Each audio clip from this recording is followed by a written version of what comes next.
36 years of age. He's got about 7.5 years of law enforcement experience. What do we know about the other deceased? The suspect is an adult male. Right now, he's not been identified yet. We believe he's in his mid-20s. And do we know what led up to this initially?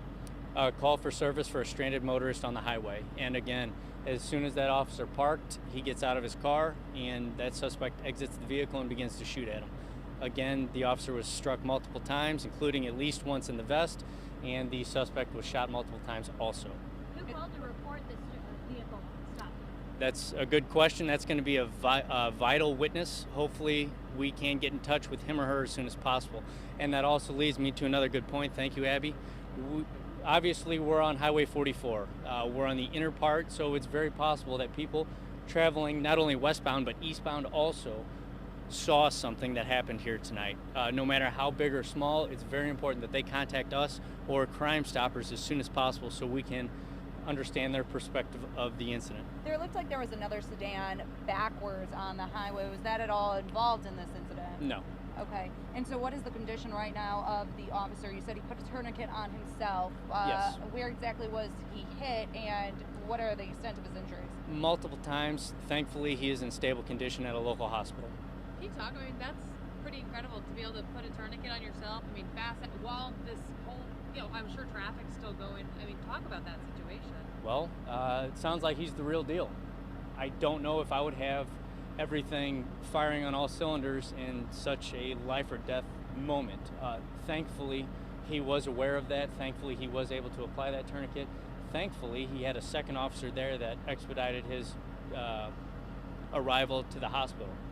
And we had all of those things going right at the same time, so we're very fortunate in that. And The officer was able to tourniquet himself, communicate then? I don't know the extent of it. I mean, they got him to the hospital as soon as possible, and we're very thankful for that. Was the suspect's car in the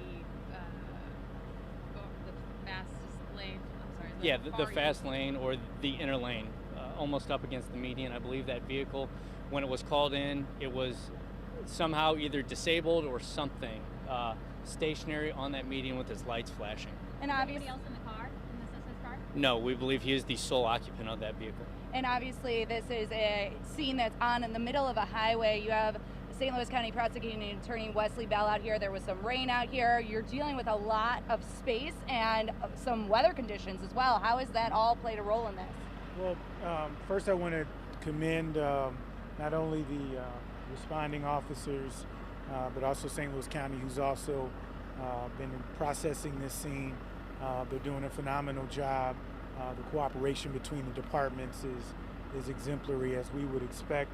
And yeah, that is something that complicates any investigation. However, I'm confident that we will be able to do a thorough investigation and determine exactly what happened. But we are fortunate. It's always tragic when any life is lost, but it is a blessing that the officer survived. Our prayers are with him and his family, but crossing our fingers, it looks like he's going to be okay. Hey, Ben. Yeah, that's fine. Anything else from Mr. Bell before I step up again? Do Webster Groves officers have dash cam, body cam, anything that will help with you guys in your investigation? Yes, I believe we're going to have some technology at our disposal.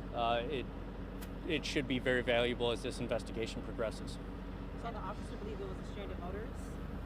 Yes, that call for service was for what we call a 1046 or assisting a motorist. And the suspect just opened fire on the officer? Yes.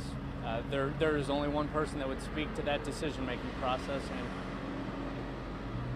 I do apologize, Ben.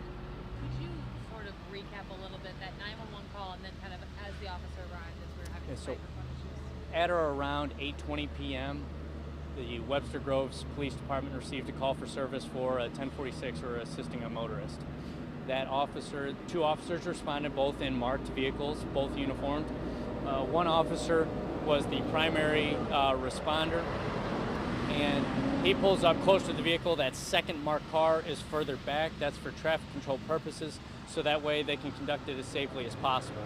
That initial officer begins to get out of his vehicle. and as he approaches the suspect car, the suspect exits the vehicle and begins to open fire on him. And the Sus- officer returned fire. Yes, officer returns fire. Both suspect and officer are shot multiple times. Officer puts a tourniquet on himself. He's conveyed to a local hospital by that second responding officer. The suspect was shortly thereafter pronounced deceased on scene.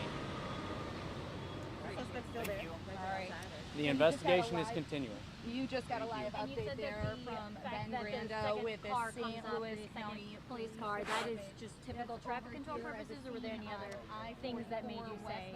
we Yeah, need to so, have well, that? if you're going to go to a stranded motorist call on a highway, it's the safest to proceed with two cars. Not a lot of things we can accomplish safely for ourselves or the people that we're trying to serve with just one car, especially if you've got inclement weather, especially higher speeds on a highway. Webster Groves, And when that call came out, was there anything said about the possible condition of the driver in the car? Not to my knowledge, but it's still pretty premature. Our detectives are going to get into the weeds with whatever came out in that. Got it. And then again, the reiteration about calling for anybody who might have seen anything. Absolutely. Anybody that might have seen any portion of this, heard it, was on the highway at around 8:20 p.m. tonight, please give Crime Stoppers a call as soon as possible. We need to get that perspective. Thank you very much. Thank you. Thanks, Appreciate it. guys. Thank you. And thank you for nobody broadcasting from St. Louis County Police Department's Twitter account. Oh,